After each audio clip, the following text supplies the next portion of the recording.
नाजरीन अस्सलाम वालेकुम। IND टुडे न्यूज़ में आपका खैर मकदम करते हैं। आइए देखते हैं ये तफसीलात। आज जहीराबाद में एक दर्दनाक हादसा हुआ है।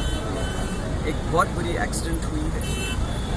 जो ऑटो में कम से कम 10-11 लोग जा रहे थे छोटी बच्ची के साथ, वो अपनी नौकरी पे जा रहे थे या वॉलंटियर्स थे, और एक उसमें वेटनरी डॉक्टर थे। तो मिलन ढाबा के आगे ये ऑटो ड्राइवर ने ऐसी गलती की कि वो एक लॉरी को ओवरटेक करने की कोशिश किया और आगे से एक DCM आकर के इनको टक्कर दे दी, जिसमें वो छोटी बच्ची गिर के वहाँ का वहाँ मर चुकी।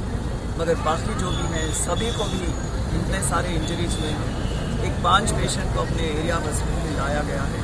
उनको 1-2 तो टांके लगा के वो ठीक होने वाले हैं और 3 को कैट स्कैन के लिए भेजा गया है कि उसमें सर में कोई फ्रैक्चर है वगैरह वो देखने के लिए। एक स्कैन पेशेंट वापस आए हैं, उनका स्कैनिंग रिपोर्ट अच्छा है, इंशाल्लाह वो ठीक हो जाएंगे। बाकियों का भी स्कैन रिपोर्ट इंतज़ार में है। और बाकी जो गांधी हॉस्पिटल को भेजे गए तो उनकी हालत बुरी है करके वो सुन रहे, मगर पता नहीं ऊपर वाले की मेहरबानी हुई तो वहाँ का भी ट्रीटमेंट उनको अच्छी तरह से तंदुरुस्त कर देगा।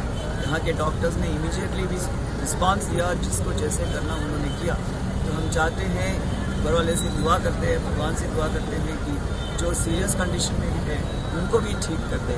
ये अगर आपने हमारे चैनल को सब्सक्राइब नहीं किया है तो आपको यहाँ सब्सक्राइब बटन दिख रहा है, उसे क्लिक करिए और सब्सक्राइब कीजिए और साथ ही साथ बेल आइकॉन को भी क्लिक करिएगा, जिससे कि आपको ताज़ा अपडेट मिलते रहें।